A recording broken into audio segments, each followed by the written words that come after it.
हर रोज एक नई कहानी देखने के लिए चैनल को सब्सक्राइब करें और बेल आइकन दबाना ना भूलें। दोपहर के 2 बज रहे थे। कृपा अपने कॉलेज से घर आती है और आते ही वो अपनी माँ नीलम को आवाज देकर कहती है, माँ कहाँ हो आप?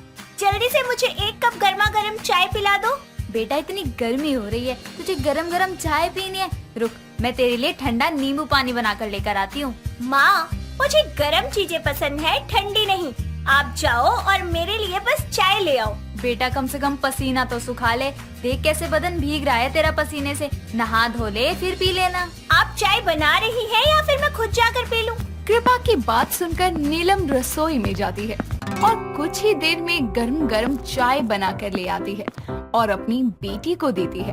कृपा जल्दी से कप उठाती है और गरम गरम चाय पीकर बोलती है, अब आया ना मजा। चलो मैं जा रही हूँ कमरे में आराम करने। अगर और चाय बची है ना रसोई में तो वो भी मुझे दे देना, मैं खुशी खुशी पी लूंगी।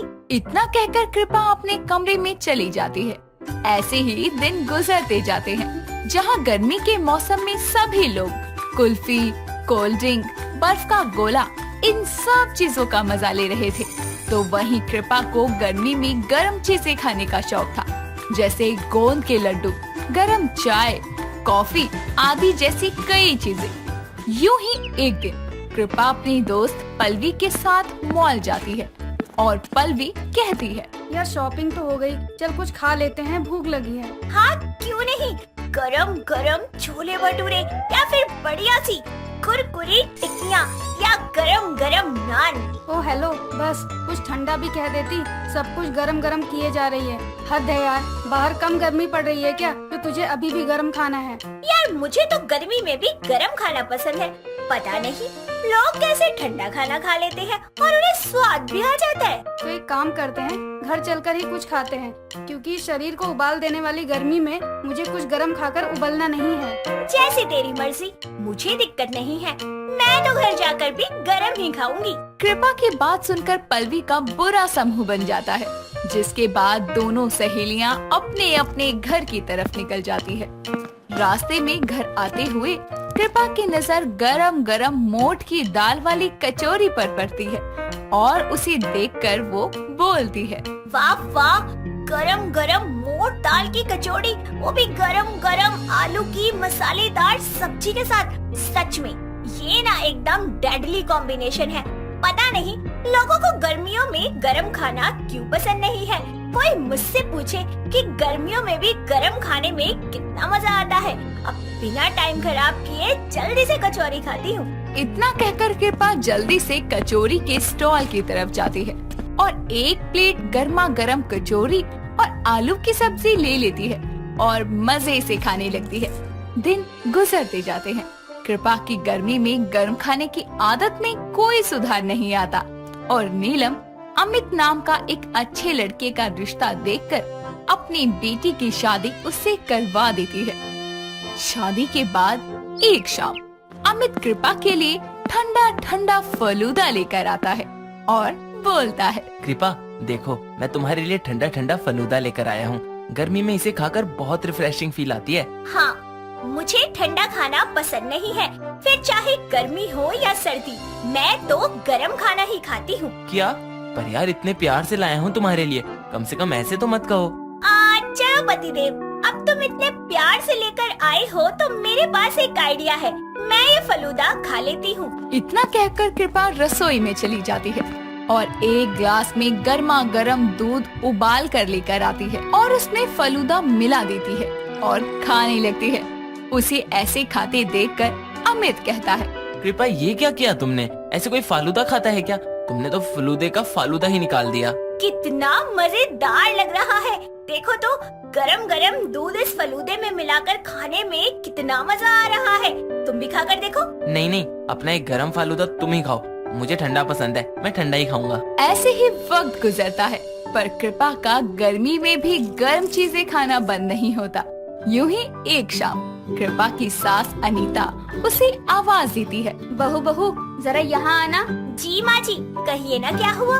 बहू बाजार से आई हूँ, बाहर बड़ी गर्मी है, मेरे लिए जरा कॉफी बना कर ले आ। जी माँ जी, अभी लेकर आती। इतना कहकर कृपा रसोई में जाती है और जल्दी से गर्मा गर्म कॉफी बनाकर ले आती है और अनीता को देती है। तभी अनीता गुस्से में कहती है, बहू पागल हो गई है क्या? इतनी गर्मी में गर्म कॉफी कौन पीता है? माँ जी मैं पीती हूँ ना, पी के दिखाऊं? इतना कहकर कृपा जल्दी से सामने टेबल पर रखा हुआ कॉफी का मग उठाती है और फटाफट से गर्मा गर्म कॉफी पी जाती है और बोलती है, देखा माँ जी, पी ली ना मैंने गरम गरम कॉफी, अब आप भी पी लो। अरे बेहया, एक तो गरम कॉफी बना कर ले आई और ऊपर से फटर फटर पी भी गई। जा मेरे लिए कोल्ड कॉफी लेकर आ और आज के बाद मेरे लिए गरम कॉफी मत बनाइयो, समझ गई? अरे माँ जी शांत हो जाओ, ऐसे बोल बोल कर बीपी ना बढ़ाओ। लाओ मैं ला देती हूँ आपको कोल्ड कॉफी बनाकर। इतना कहकर कृपा वापस से रसोई में जाती है और अनीता के लिए कोल्ड कॉफी बनाकर लाती है और उसे पीने को देती है। जिसके बाद अनीता कृपा को कहती है, बहू तो गर्मियों में भी गरम चीजें क्यों? क्योंकि माँ जी मुझे गर्मियों में भी गरम चीजें खाना पसंद है, मुझे ठंडा खाना बिल्कुल पसंद नहीं है। आए हाय, पर कम से कम गर्मी में खुद को राहत देने के लिए तो ठंडा खा सकती है। माँ जी सर्दी गर्मी बरसात भले कोई सा भी मौसम हो, मुझे खाना गरम ही भाता है। यहाँ तक कि मैं तो पानी भी गरम पीती हूँ। आज तक मैंने फ्रिज तो दूर की बात है, मटके तक का पानी नहीं पिया। बहू मेरी बात सुन बेटा, ऐसे हर वक्त गरम गरम खाना ठीक नहीं है। माना कि तुझे ठंडा खाने की आदत नहीं है, पर धीरे धीरे आदत बनाना शुरू करेगी तो बन जाएगी। माँ जी मुझसे नहीं खाया जाता ठंडा और ना ही पिया जाता है। देख बहू, जैसे जैसे मौसम बदलते हैं हमारे शरीर को भी अलग अलग तरीके से खाने की जरूरत होती है। जैसे गर्मी में ठंडा खाना, सर्दी में गर्म खाना, बरसातों में हल्का हेल्दी खाना। हमेशा एक जैसा खाना हमारे शरीर के लिए ठीक नहीं है और तू कोशिश करेगी तो धीरे धीरे आदत हो जाएगी। ठीक है माँ जी, आप कहती हैं तो मैं कोशिश करके देखती हूँ, पर अगर मुझे अच्छा नहीं लगा ना तो मैं वापस से गरम ही खाऊंगी, फिर मुझे मत कहना। ठीक है। इतना कहकर अनीता मुस्कुरा देती है। वहीं कृपा भी अपनी सास के कहे अनुसार ठंडा गर्म और नॉर्मल हर तरीके का खाना पीना शुरू करती है और अब कृपा को ठंडी कुल्फी का भी मजा आने लगा था और गर्म कुल्हड़ की चाय का भी। ऐसे ही दोपहर को वो घर पर रबड़ी फलूदा बनाकर अनीता और अमित के पास जाकर बोलती है, ये लीजिए ठंडा ठंडा रबड़ी फलूदा, वो भी मेरे हाथों से बना हुआ। तो आखिरकार मेरी गर्मियों में गरम खाने वाली बहू को ठंडा गरम का मजा लेना आ ही गया। अच्छा हुआ माँ जो आपने कृपा को समझाया और इसने खुद को बदलने का सोचा, नहीं तो मुझे गरम दूध वाला फालूदा खाना पड़ता। अमित की बात सुनकर तीनों हंसने लगते हैं और मजे से रबड़ी फलूदे का मजा लेते हैं। और ऐसे ही अब कृपा गर्म के साथ साथ बाकी तरह के खाने का भी मजा लेती। मिर्ची अपने नाम की तरह ही तीखी और तेज तर्रार लड़की थी, जिसको तीखा खाने की बहुत आदत थी। हर डिश में उसको तीखा ज्यादा चाहिए होता है। एक दिन तो जब वो अपने घर में बैठी spicy tandoori momos with extra spicy चटनी के साथ खा रही थी, तभी उसकी माँ बबली आकर उसको बोलती है, अरे तू फिर ले आई है मोमोज? तेरा बाहर का खाना खा खा कर पेट नहीं भरता क्या? कभी चाउमीन, कभी बर्गर, कभी ये चाइनीज से मोमोज और ऊपर से भर भर के ये लाल मिर्च वाली चटनी। अरे माँ, तीखे में ही तो मजा है। आए हाय, गरम गरम मोमो जब तीखी स्पाइसी चटनी के साथ मुंह में आते हैं, मजा ही आ जाता है। लाजवाब स्वाद आएगा। स्वाद नहीं, भगवान याद आएगा। अरे इतना तीखा खाती है, तेरे पेट के लिए अच्छा नहीं है। तेरा नाम मिर्ची है, इसका मतलब ये नहीं कि तू सारा ही मिर्ची खाना खाती रहे। तो ये तो आपको मेरा नाम रखने से पहले सोचना चाहिए था ना। अब तो मुझे तीखा खाने की आदत है और मैं अपनी ये आदत किसी के लिए नहीं छोड़ सकती। ठूस ले, अच्छे से ठूस ले, जब सुबह निकालेगी ना तब पता चलेगा। अरे किसी को कुछ पता नहीं चलेगा, पहली बार थोड़ी ना खा रही हूँ, अरे हमेशा से खाते आ रही हूँ। मिर्ची 1 मिनट के अंदर ही सारे स्पाइसी मोमोज खा जाती है। ऐसे ही वो कभी भी बाहर जाती तो वहाँ भी एक्स्ट्रा स्पाइसी खाना ऑर्डर करती। इससे उसको एक फायदा तो होता ही था कि उसकी प्लेट में से कोई भी खाना नहीं खाता था, लेकिन गुजरते समय के साथ उसकी ये आदत और बढ़ गई। अब मिर्ची की उम्र शादी लायक हो गई थी, इसीलिए उसकी माँ उसकी शादी शौर्य नाम के लड़के से तय कर देती है और थोड़े समय बाद में उसकी शादी उससे करवा देती है। शादी के बाद जब मिर्ची पहली बार खाना बनाती है तो पहला निवाला खाते ही उसकी सास कुसुम बोलती है, हाय हाय, आग लग गई। शौर्य बेटा पानी दे। अरे माँ जी, कहाँ आग लग गई? मुझे तो दिख नहीं रही। हाँ माँ, कहाँ लगी है आग? मुझे भी नहीं दिख रही। मेरे पेट में बेटा, और कहाँ। अरे करमजली, ये खाना है या मिर्च का घोल? कितनी तीखी सब्जी है, इसको खाकर तो पेट में आग लगेगी। पर माँ जी, मैंने तो मिर्ची डाली ही नहीं है इतनी। देखो, खाकर बताती। मिर्ची अपनी बनाई सब्जी बड़े ही आराम से चखकर अपनी सास से बोलती है, देखो, मुझे तो जरा सी भी मिर्ची नहीं लग रही, कहीं से भी कोई चीज तीखी नहीं है। अरे आप बिना खामखा के ओवर एक्टिंग कर रही है ताकि पहली बार आपको मुझे रसोई का शगुन न देना पड़े। अरे मिर्ची, ऐसा नहीं है, माँ को शायद लग रही हो ज्यादा मिर्च। रुको, मैं खाकर बताता हूँ। शौर्य मिर्ची के बनाए खाने को चखता है तो उसकी आंखें ही खुली की खुली रह जाती है। वो कुछ बोलने लायक ही नहीं बचता और आंखों से ही पानी मांगने का इशारा करता है। ये देखकर मिर्ची बोलती है, देखा, कहा था ना नहीं है मिर्ची। शौर्य जी ने भी कितने आराम से खाना खा लिया। शायद इतना अच्छा खाना बना है कि वो कुछ बोलने लायक ही नहीं बचे। अरे नासपिटी, वो पानी मांग रहा है, पानी दे। मिर्ची शौर्य को पानी दे देती है, जिसके बाद वो पानी पीकर जीभ बाहर निकालकर हाथ से हवा करता है और बोलता है, ये खाना बनाया है। अरे इतनी मिर्च तो मिर्च में भी नहीं होती। कसम से माँ, पेट में आग लग जाती है। मुझे नहीं खाना ये खाना, सारे मुंह को जलाकर रख दिया। आ बेटा, मैं तुझे दही चीनी खिलाती हूँ, ठंडक मिलेगी तेरी जीभ को। कुसुम शौर्य को दही चीनी खिला देती है, जिसको खाकर वो अपने काम पर निकल जाता है। फिर सब अपने कामों में व्यस्त हो जाते हैं। शाम होने पर मिर्ची खाना बनाने की तैयारी करती है, जिसे देखकर कुसुम उसे बोलती है, बहू सुन ले, रात के खाने में मिर्च डालने की जरूरत नहीं है। अच्छा ठीक है। मिर्ची खाना बनाती है जिसमें बिल्कुल भी मिर्च नहीं होती। वो सबको खाना खिला देती है लेकिन खुद कुछ नहीं खाती। ये देखकर शौर्य उससे बोलता है, अरे मिर्ची, तुम खाना क्यों नहीं खा रही? शौर्य जी, मुझसे ये फीका सा खाना नहीं खाया जाएगा। मुझे हमेशा से तीखा खाने की आदत है। अच्छा, तो तुम कुछ ऑर्डर कर लो बाहर से। मैं तुमको ऐसे भूखी नहीं सोने दूंगा। इस वक्त क्या ही आएगा शौर्य जी, रहने दीजिए। एक दिन भूखा रहने से मुझे कुछ हो थोड़ी ना जाएगा, मैं सुबह खा लूंगी। ऐसे कैसे? चलो तैयार हो जाओ, हम बाहर चलते हैं कुछ खाने। जल्दी करो। मिर्ची जल्दी से तैयार होकर आती है, जिसके बाद शौर्य उसे अपनी कार में बिठाकर कुछ खाने के लिए बाहर ले जाता है। रास्ते में एक गोलगप्पे की रेड़ी देखकर मिर्ची शौर्य से बोलती है, शौर्य जी, वो देखिए गोलगप्पे, चलिए ना वही खाते हैं। इससे तुम्हारा पेट भर जाएगा। ऐसी कौन सी लड़की है जिसका गोलगप्पे खाकर पेट भर जाए? फिर भी आज रात के लिए यही काफी होंगे। ठीक है बाबा, मैं गाड़ी साइड लगाता हूँ, फिर गोलगप्पे खाते हैं। शौर्य अपनी कार को रोककर मिर्ची को गोलगप्पे वाले के पास लेके जाता है, जहाँ मिर्ची उस गोलगप्पे वाले को बोलती है, भैया जी गोलगप्पे खिला दो और एकदम बढ़िया तीखे। गोलगप्पे वाला मिर्ची को गोलगप्पे खिलाना शुरू करता है। वो एक गोलगप्पा खाती है और उस भैया से बोलती है, अरे भैया, तीखा बहुत कम है, थोड़ा और लगाओ। ठीक है बहन जी। गोलगप्पे वाला उसे और तीखा गोलगप्पा खिलाता है, लेकिन वो फिर भी उससे बोलती है, अरे भैया, तीखे की कमी है क्या आपके पास? तीखा बनाने को कहा है, समझ नहीं आता क्या? आपकी मिर्ची में दम ही नहीं है। अरे भैया, आप एक गोलगप्पा मुझे खिलाओ, मैं बताता हूँ तीखा है या नहीं। गोलगप्पे वाला दोनों को और तीखा गोलगप्पा देता है, जिसको खाकर शौर्य की आंखों से आंसू आने लगते हैं और वो एक खाकर ही बोलता है, मिर्ची, कितना तीखा है, फिर भी तुमको और तीखा खाना है। हे भगवान, भैया एक मीठी चटनी से गोलगप्पा दो जल्दी। अरे कौन से एंगल से तीखा है ये? भैया आप थोड़ा और तीखा बनाओ। गोलगप्पे वाला मिर्ची को तीखे से तीखा गोलगप्पा खिलाता है, लेकिन उसके मुंह को तीखा लगता ही नहीं है। गुस्से में गोलगप्पे वाला बोलता है, अरे बहन जी, अब इससे तीखा नहीं बना सकता। अरे इतना ही तीखा खाना है तो लाल मिर्च खा लीजिए। भैया मेरे पैसे दो, मैं इनको इससे ज्यादा तीखा नहीं खिला सकता। शौर्य गोलगप्पे वाले को पैसे देकर मिर्ची को वापस कार में बैठाकर जाने लगता है।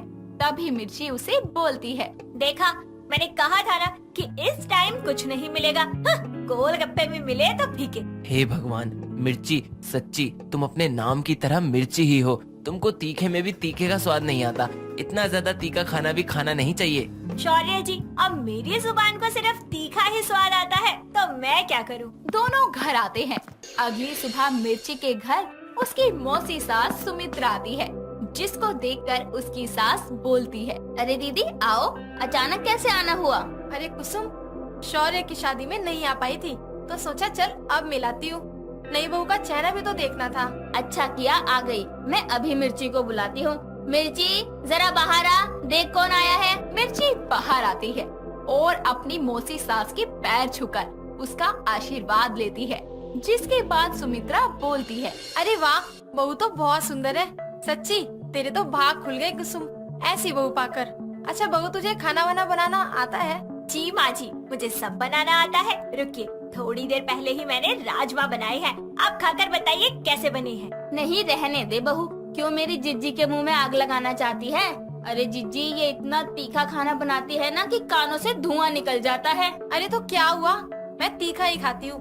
बहू तू ला, मैं बताती हूँ कैसी बनी है तेरी सब्जी। मिर्ची रसोई से राजमा की सब्जी डाल कर लाती है, जिसके बाद सुमित्रा जैसे ही एक चम्मच सब्जी खाती है, अपने दोनों कानों पर हाथ रखकर बोलती है, हाय हाय बहू, ये राजमा की सब्जी है या मिर्च की? इतनी तीखी, मेरा मुंह जल रहा है। बोला था ना मत खाओ, अब तू खड़ी खड़ी यहाँ क्या कर रही है? जा थोड़ी चीनी लेकर आ। मिर्ची जैसे ही चीनी लेकर बाहर आती है, उसके पेट में अचानक दर्द उठता है और उसके हाथों से चीनी की कटोरी गिर जाती है और वो अपने पेट को पकड़कर रोते हुए बोलती है, माँ जी यहाँ आइए, मेरे पेट में बहुत दर्द हो रहा है और बहुत जलन भी हो रही है, बचाओ। अरे बहू, ये क्या हो गया? संभाल खुद को। अरे कुसुम, इसको हॉस्पिटल लेकर चल जल्दी। सुमित्रा और कुसुम मिर्ची को हॉस्पिटल भर्ती करवाते हैं। कुछ देर बाद खबर मिलने पर शौर्य भी वहाँ आता है, जिसके बाद डॉक्टर उसको बताते हैं, देखिए, ज्यादा तीखा खाने से इनके पेट में अल्सर की शिकायत हो गई है और अगर इन्होंने अब भी तीखा खाना नहीं छोड़ा तो ये कैंसर भी बन सकता है। फिर ऑपरेशन ही एकमात्र इलाज बचेगा। नहीं नहीं नहीं नहीं, मुझे कोई ऑपरेशन नहीं करवाना, मुझे दवाइयाँ दे दो और आज के बाद मैं कभी तीखा नहीं खाऊंगी, बस मुझे ऑपरेशन से बचा लीजिए। देखिए, अभी ऑपरेशन की नौबत नहीं है, लेकिन आपको तीखा और मसालेदार खाना बिल्कुल छोड़ना पड़ेगा।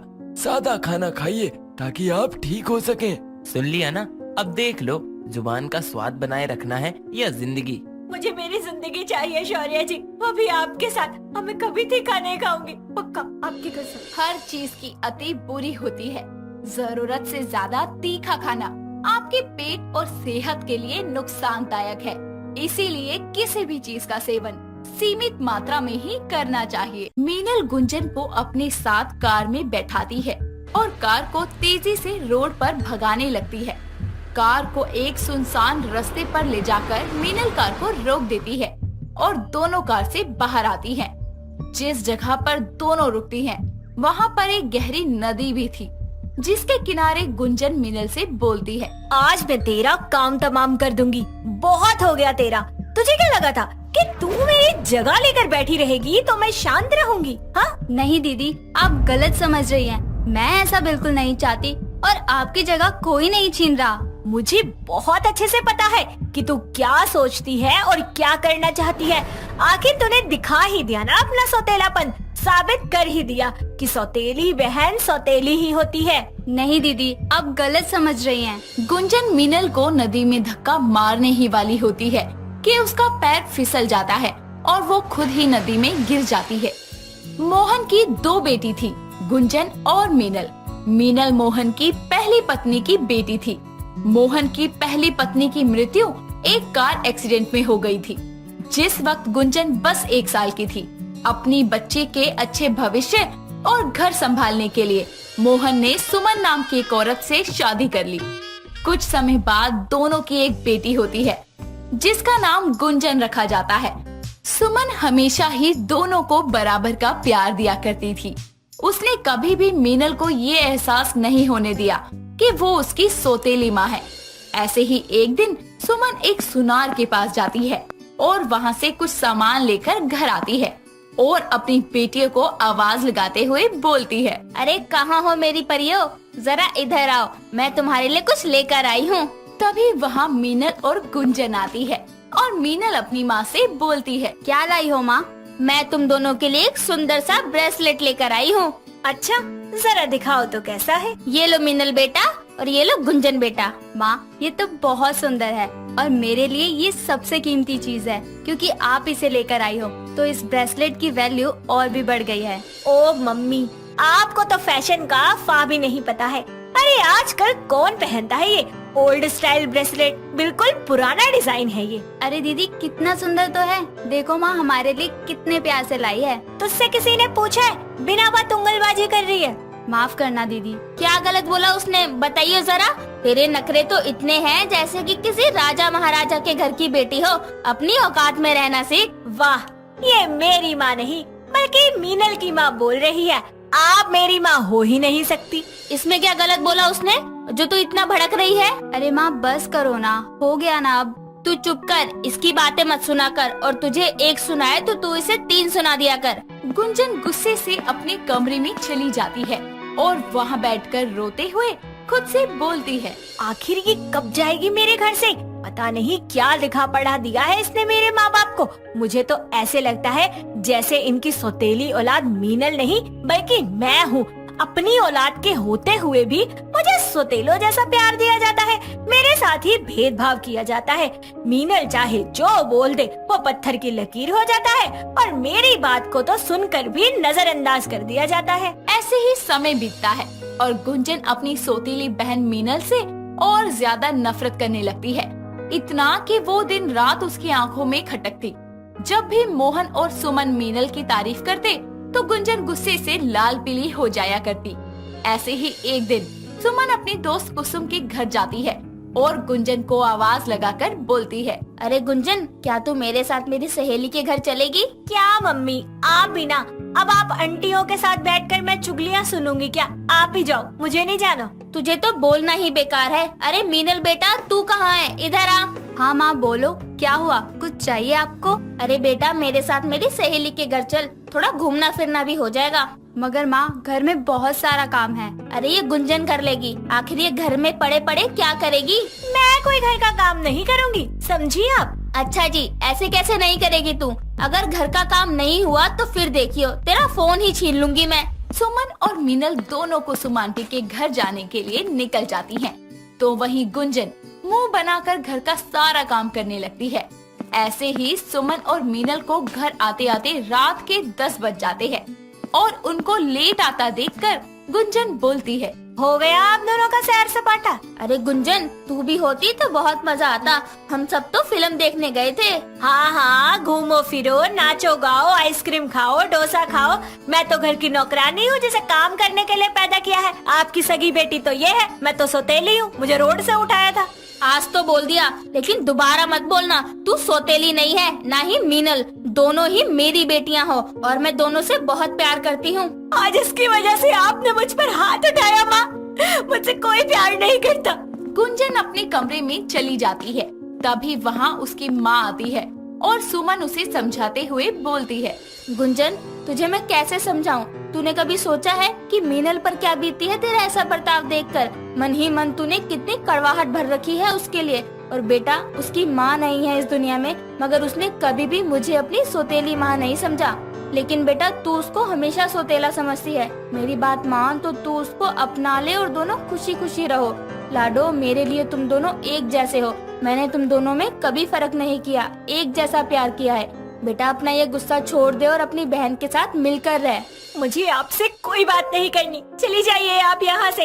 अपनी बेटी मीनल को प्यार कीजिए, वही है ना आपकी बेटी। मैं तो आपकी कुछ नहीं लगती, मुझे कोई बात नहीं करनी आपसे। तभी वहाँ मीनल आती है और मीनल गुंजन से बोलती है, दीदी, आप माँ की बात का बुरा मत मानो, क्योंकि माँ कितना भी अपने बच्चों को डांट ले मगर वो अपने बच्चे से प्यार करना नहीं छोड़ती। मैंने कह दिया ना कि मुझे कोई बात नहीं करनी है आप में से किसी से भी। सुनाई नहीं देता, समझ नहीं आ रहा। आप जा रहे हैं या फिर मैं चली जाऊँ यहाँ से? माँ, मुझे लगता है इनको थोड़ा सा अकेले रहने दो। मीनल गुंजन को अपने साथ कार में बैठाती है और कार को तेजी से रोड पर ले जा रही होती है।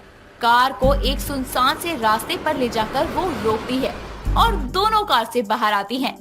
जिस जगह पर वो रुकते हैं वहाँ पर एक गहरी नदी थी जिसके किनारे गुंजन मीनल से बोलती है। आज मैं तेरा काम तमाम कर दूंगी। तुझे क्या लगा था कि तू मेरी जगह लेकर बैठी रहेगी तो मैं शांत बैठी रहूंगी? नहीं दीदी, आप गलत समझ रही हैं। मैं ऐसा बिल्कुल नहीं चाहती और आपकी जगह कोई नहीं छीन रहा। मुझे सब पता है कि तू क्या सोचती है और क्या करती है। आखिर तूने अपना सौतेलापन दिखा ही दिया, साबित कर दिया कि सौतेली बहन सौतेली ही होती है।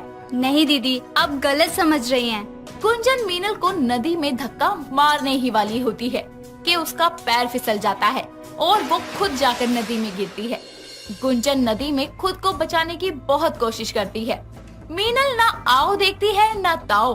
वो अपनी बहन को बचाने के लिए नदी में कूद जाती है और उसको बचाने की कोशिश करती है। तभी सभी आसपास के लोग वहाँ आते हैं और गुंजन को बचाकर बाहर निकालते हैं। तभी गुंजन बोलती है, मेरी बहन भी है इसके अंदर, आप उसे भी बचा लो।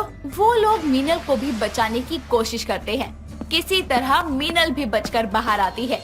थोड़ी देर बाद दोनों को वो लोग हॉस्पिटल ले जाते हैं। गुंजन मीनल के पास आकर उससे बोलती है, मीनल मुझे माफ कर दे। मैं तो तुझे मारने के लिए यहाँ आई थी, उल्टा खुद ही मौत के मुंह में गिर गई और तूने बिना अपनी जान की परवाह किए मेरी जान बचाई। तू कितनी अच्छी है। मैं आज तक तुझे कभी समझ ही नहीं पाई मेरी बहन। तू मेरी सौतेली बहन नहीं बल्कि मेरी खुद की बहन है। मुझे माफ कर दे। नहीं दीदी, आप माफी मत मांगो। जो हुआ वो एक बुरा वक्त था, मगर इसी बहाने ही सही मुझे मेरी दीदी तो मिल गई ना। और अगर मैं आज मर भी जाती ना तो भी मुझे गम नहीं होता। ऐसे मत बोल पागल, बस मुझे माफ कर दे। हम दोनों बहनें मिलकर जिंदगी की एक नई शुरुआत करेंगे। हाँ हाँ दीदी, क्यों नहीं। मैं भगवान का शुक्रिया अदा करती हूँ कि उन्होंने मुझे मेरी बहन लौटा दी। अब बस भी कर, रुलाएगी क्या? इस तरह गुंजन को अपनी गलती का एहसास हो जाता है और वो मीनल से माफी मांगकर एक नए रिश्ते की शुरुआत करके आगे बढ़ती है। दोस्तों, अगर आपको ये कहानी पसंद आई तो इसे लाइक करें, शेयर करें और कमेंट करके बताएं कि कहानी में आपको सबसे अच्छा क्या लगा।